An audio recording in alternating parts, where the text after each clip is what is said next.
Looking for new spring outfits or decor? Shop St. Vinny's for quality clothing, furniture, and home goods. Thrifting's cheaper than shopping at big box stores or online, and April is Earth Month, so shopping at Vinny's is a great way to protect the planet. Plus, support local. All dollars spent at St. Vinny's stay in Dane County. Proceeds go to local food pantries, pharmacies, microloans, housing support, and more. Follow at Vinny's Dane County on Facebook and Instagram to be notified when special events are coming up or to see the latest finds in store. What's that? Supporting Wisconsin youth music education is good for the community and the spirit? I know that's right. Mark your calendars. Notes and Narratives is an intimate one-day benefit concert on April 19th at My Arts Madison. This year features The Soldier's Tale by Igor Stravinsky, a theatrical work combining music, storytelling, and dance. This is a great fit for people who enjoy theater, dance, or live storytelling, not just classical music. Get your tickets today at wisomusic.org. This is Your City Could Be Better, because it could be. I'm David Plotz. If you love your city and still complain about it, you're in the right place. Claudia Meza, what is the most annoying thing you have witnessed while out and about at night in Portland? I think just the fact that there aren't enough things open past 10. Like our downtown area also in particular just becomes a little deserted, a little ghost townish. So the annoying part is there's not enough stuff happening for you. Oh, 100%. And it's interesting because we do have like the most strip bars per capita. So the sad irony that we cannot sustain, a thriving nightlife when I feel like we have all of the ingredients, and it's just not there yet. So Claudia's Portland, Oregon may soon become the latest American city to have a night mayor. And you have to say that phrase carefully. It is a mayor of the night, a night mayor, known less poetically as a night economy manager. The night mayor is the person who helps businesses that are open at night and their customers. So nighttime parking regulations, nighttime police patrols, permitting, how to manage late night noise, when is last call. These are the kinds of questions that night mayors have to grapple with. It is a concept that began in Europe and has now migrated to the US, where I think 16 cities have a night mayor or some form of night economy manager. So Claudia Meza, you're the host of CityCast Portland. What is driving the move for a night mayor in your beautiful city? Well, aside from the need of wanting a more vibrant nightlife, I think right now, currently our city council president, Jamie Dunphy, is looking into making this role a reality. But if I could be perfectly transparent, David, we might have also had a role in bringing this idea to the forefront in a discussion on the show. During our last mayoral race, we had this amazing candidate, Lee Vostos, a.k.a. Viva Las Vegas, single mom, writer, activist, musician, one of our city's most iconic strippers.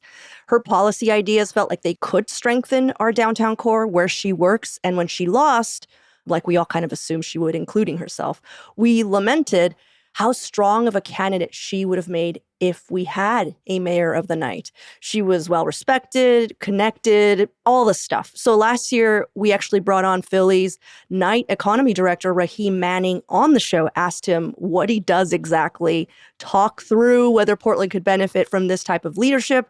And pretty soon, the city was reaching out, asking us for our opinions. And I don't want to pat ourselves on our back, but I think we for sure helped. I think it's all gaining traction now because our mayor is focusing his sights on downtown. And I think Jamie Dunphy, our council president, has always just been night mayor curious.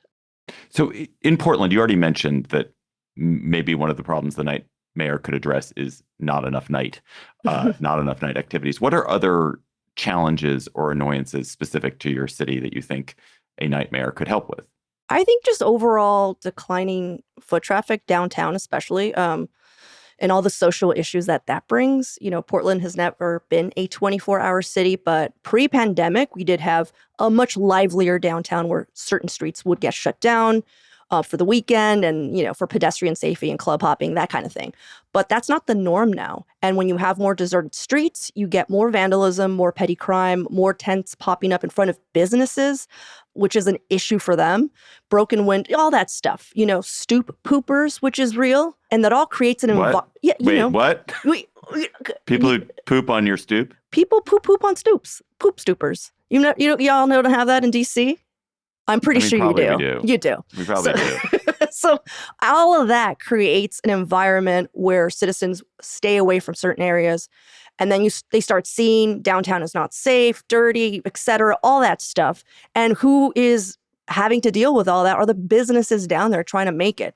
So as stats have proved, what makes a city street safer sometimes isn't more cops. It's actually people existing in those spaces. So it would be a logical conclusion that focusing on a thriving nightlife could positively impact downtown overall at all times of the day. So what kind of issues do night mayors work on, and why is it important to have a specific person whose job it is to focus on those issues? And the more specific and vivid you can be here, the better.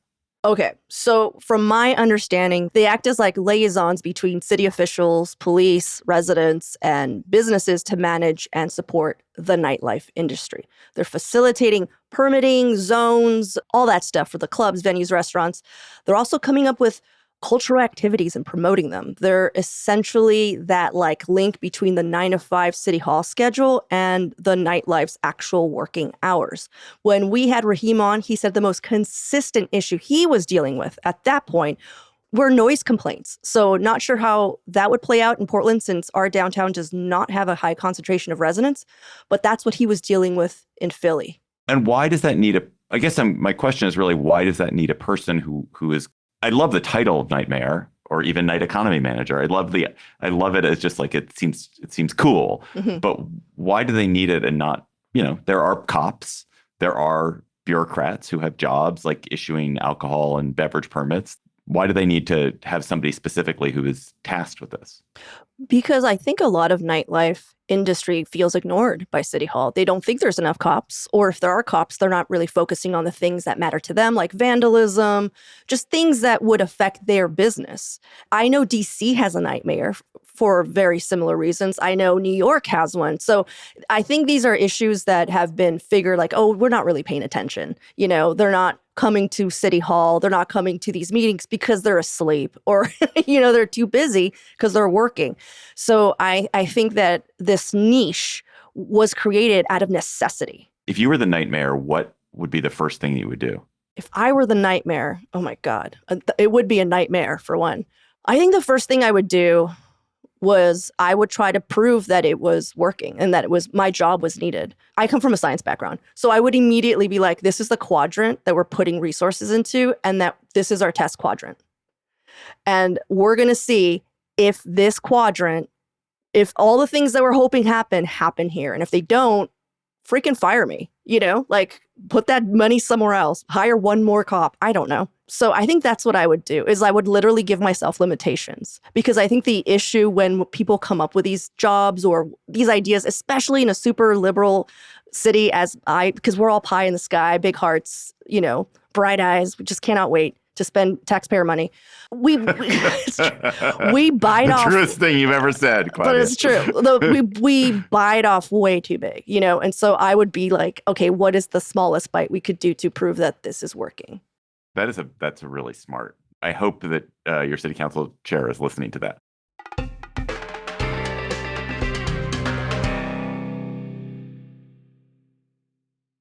Explore the wonders of science! Y'all, it's time for UW-Madison's Science Expeditions, the yearly UW campus-wide science open house. Yup, you heard that right. UW is opening its doors to their science labs and research centers to you and your family for free.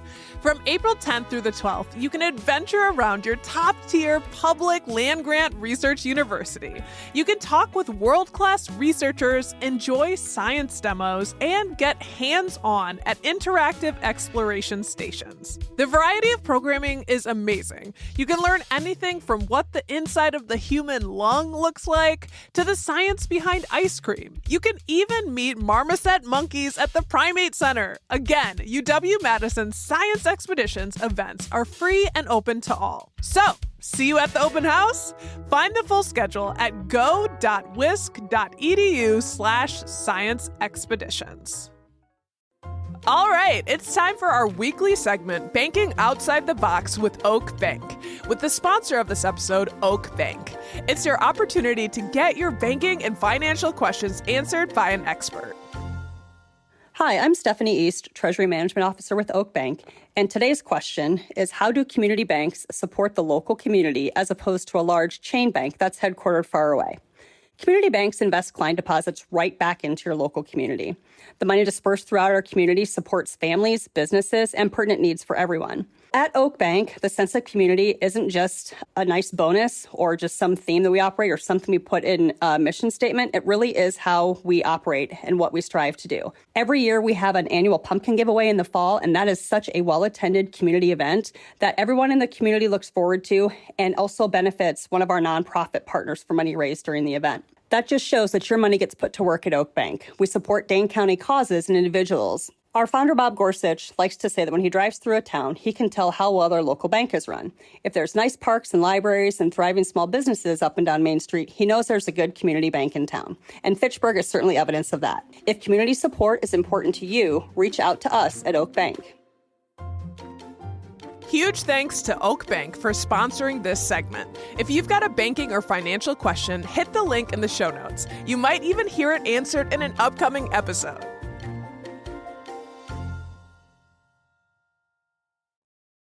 Which cities in America and in Europe have nightmares? You mentioned New York, my city of DC, Philly. Sounds like, are there others and also European ones? Yeah, well, San Francisco, Boston, Atlanta, there's actually a lot. There's like between 15 to 20 American cities with active nightmares. The concept did start in Europe, so there are like way more European cities with active nightmares. I think the position originated in the Netherlands. In Amsterdam, though, they actually vote for their nightmare. It's like a for reals thing. And I think most American cities, they're like assigned, like this guy or this gal. So it's I mean, Amsterdam, That would be an important job. It is a very important job. It probably is more important than being the day mayor in Amsterdam, honestly. Really? So when you look at cities that have nightmares, how has the nightlife of those cities changed? What do they say about that? What improvements or differences do people cite in those kinds of cities? Right. Well, I just want to specify I'm not a nightmare scholar, just immediately. So I can't speak for every city with one. But from the reading I've done and the single nightmare that I was able to interview, he was saying cultural activities increased, foot traffic increased, profits definitely increased. He gave us like an insane number that I couldn't verify, but it was just like, what? You know what I mean?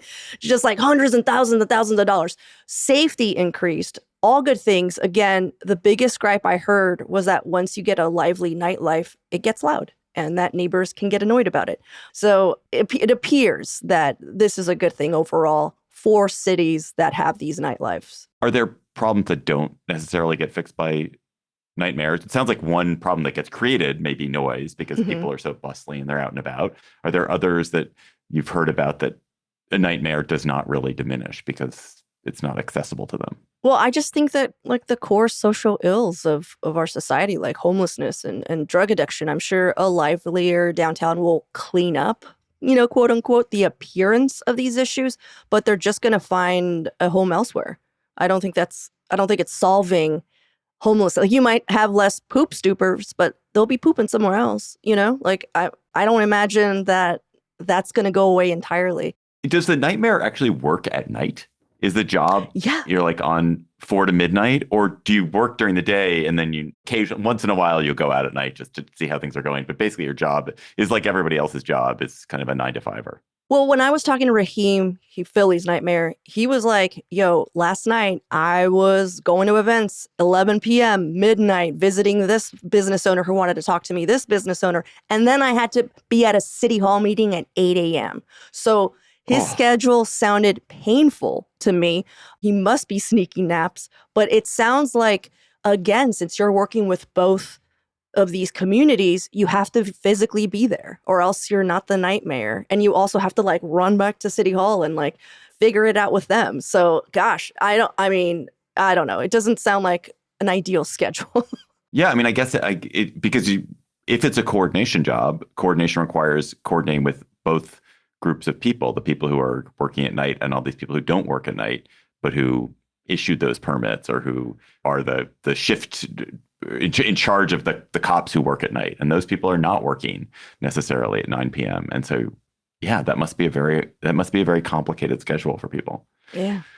So what actually has to happen in Portland for you guys to get a night mayor? The president is nightmare curious, but what else has to happen for you guys to get this person? And how much, what kind of budget do you need for a night mayor? So, I mean, the first thing that has to happen, it has to be approved by all of city council. There's 12 of them. And I'm sure the mayor and then our new city administrator has to be like, yeah, we have the money, or like, we're also on board.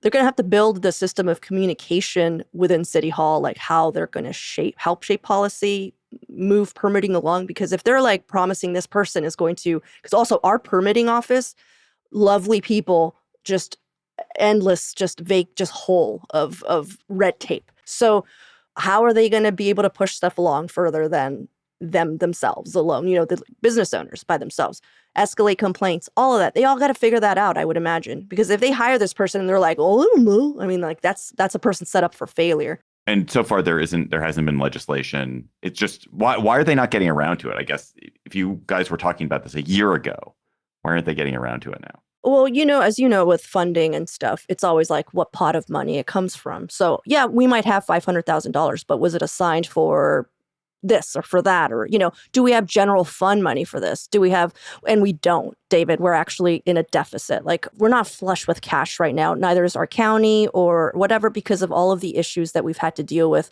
our housing crisis. So I think any kind of new expenditure has to like really be vetted. I mean, in order for the city to approve it, but also for like the community to be like, nice, good job. Because if they do this and all the rest of Portland is like, we don't need a freaking nightmare, we need more housing, that's going to be an issue, you know, for the people who want to get voted back in, all that stuff. So I think that's why they're so careful. And again, David, I swear to God, it's just like me yelling, we need a nightmare. And like, I think I love that you're like down for the idea, but I know that City Hall is thinking about it, but I don't think it's like the first, like they wake up and they're like, what's up with this nightmare? Like, that's really gonna, you know, like, I think they're thinking about it now because they really are thinking about our downtown core. I mean, it's kind of, I don't know. It's one of these ideas I remember when you talked to me about this a year ago, and then when you guys pitched this as an episode for Your City Could Be Better, I was like, this is so obvious. This is such an obviously good idea.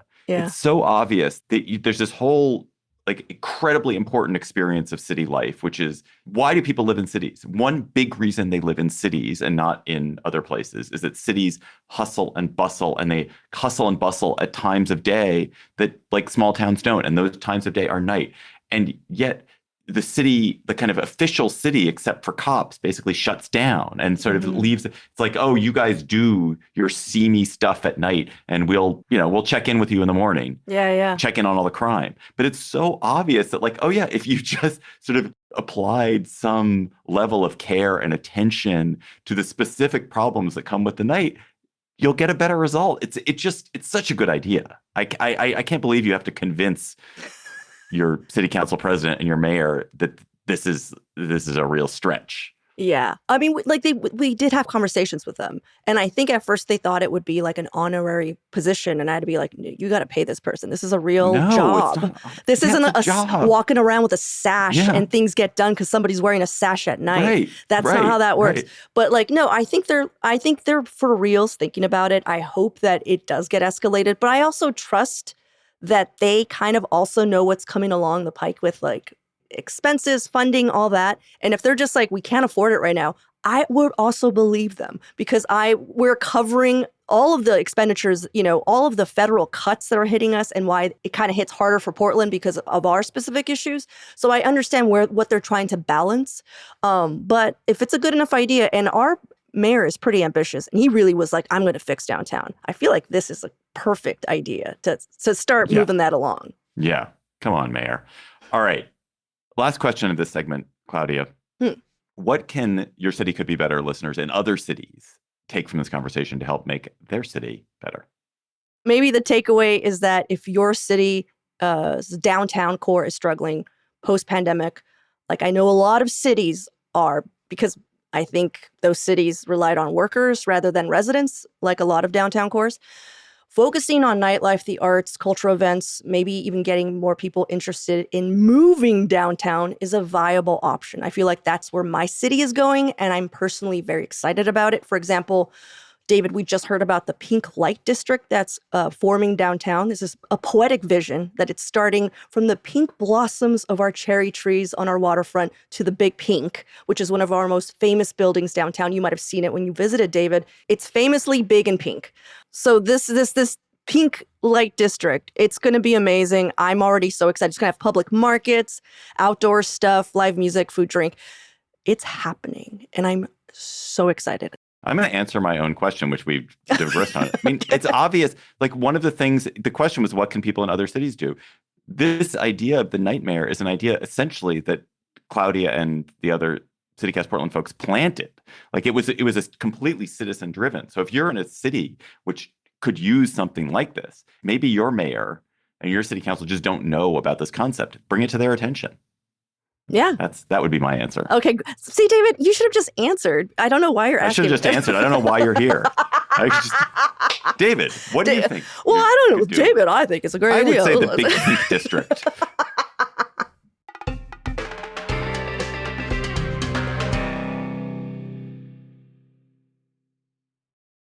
Claudia, we have one other second segment here. Okay. Our Word on the Street segment. And our Word on the Street segment, slightly lighter, although how could we get even lighter? But we are. So Portland is a city that brands itself as weird. And it's like Austin does that as well. And there's some other cities that do that. But what do you do when things that are weird get normalized? And one of our colleagues, Elizabeth, was pointing out that you guys popularized the idea of the naked bike ride. But now the naked bike ride is like a thing that happens in lots of other cities.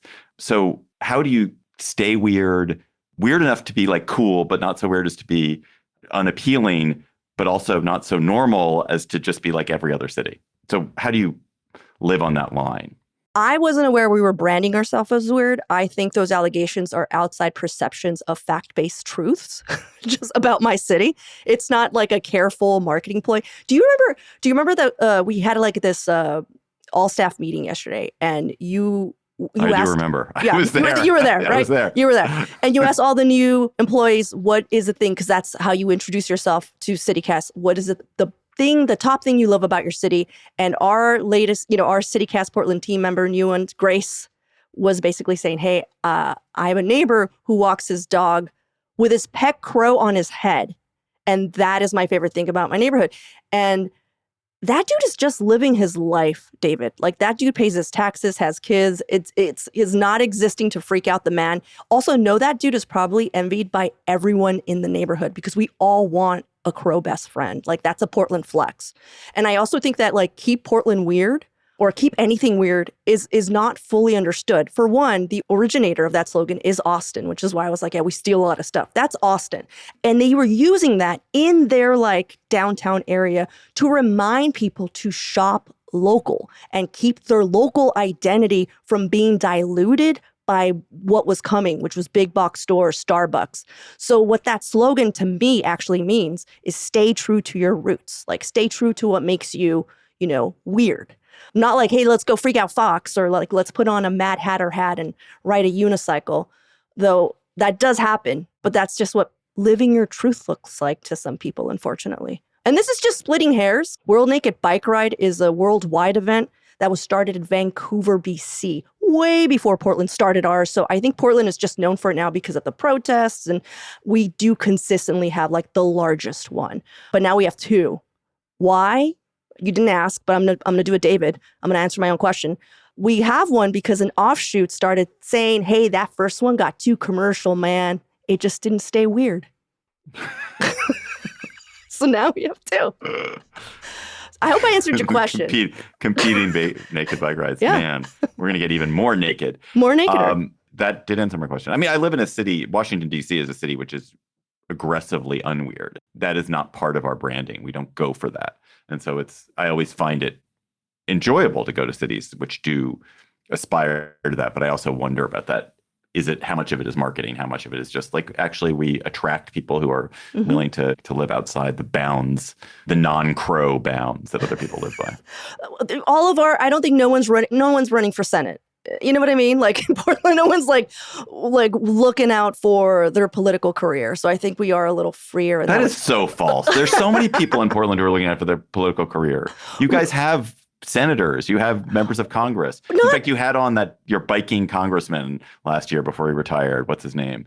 Blumenauer. Earl Blumenauer. Yeah, Earl Blumenauer. we have the normal amount of senators, and we don't have an entire city full of them. But David, you've been to Portland. Like, what did you think of it? If we have time and you feel comfortable, could you also share that story of that person who thought the dog treats were snacks? Because that's my favorite story.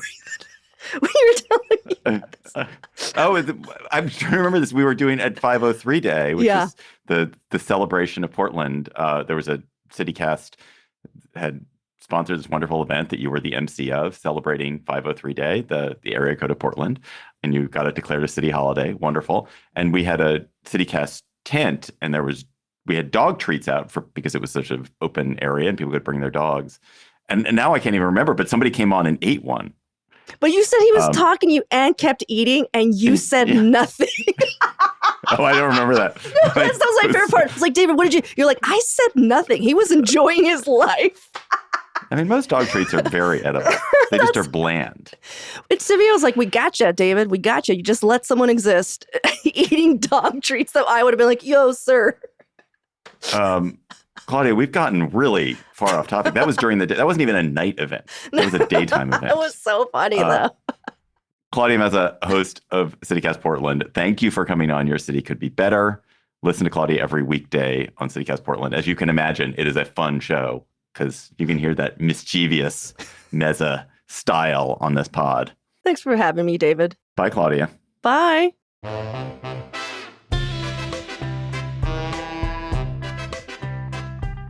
That is all for today's episode of Your City Could Be Better. I'm your host, David Plotz. Our producers this week were Lizzie Goldsmith, Elizabeth Kama, Priyanka Tilve, Claudia Meza, and John Natariani. Our music is by Carl Christensen. If you are enjoying Your City Could Be Better, please tell your friends, rate the show, leave us a review wherever you get your podcasts. We will be back next week with another conversation about how your city could be better. See ya.